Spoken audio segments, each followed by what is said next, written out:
നമസ്കാരം. സാംസ്കാരിക വാർത്തകൾ.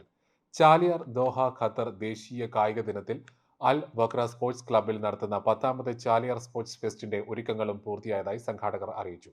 ചാലിയാറിന്റെ ഇരു തീരങ്ങളിലുമുള്ള 24 പഞ്ചായത്തുകളാണ് സ്പോർട്സ് ഫെസ്റ്റിൽ പങ്കെടുക്കുക.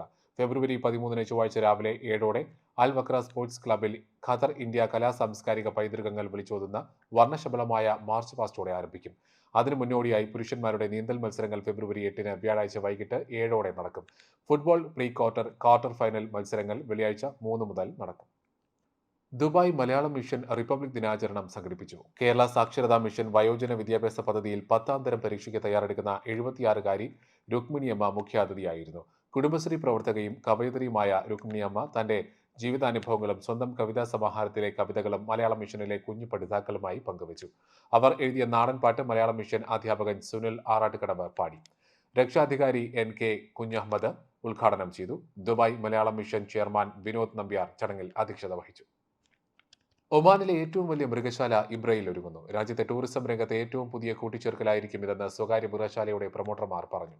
കടുവയും സിംഹവും മുതൽ മാനുകളും മറ്റ് പക്ഷികളും ഉൾപ്പെടെ 300ഓളം മൃഗങ്ങൾ പുതിയ മൃഗശാലയുടെ ആകർഷണമായിരിക്കും.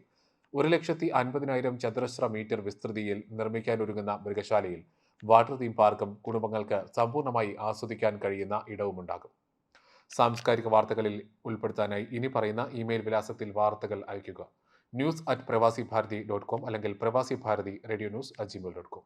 സാംസ്കാരിക വാർത്തകൾ എല്ലാ ദിവസവും UAE ഒമാൻ സമയം രാവിലെ 10:30, സൗദി ഖത്തർ ബഹ്റൈൻ കുവൈറ്റ് സമയം രാവിലെ 9:30, ഇന്ത്യൻ സമയം ഉച്ചയ്ക്ക് 12 മണിക്ക്.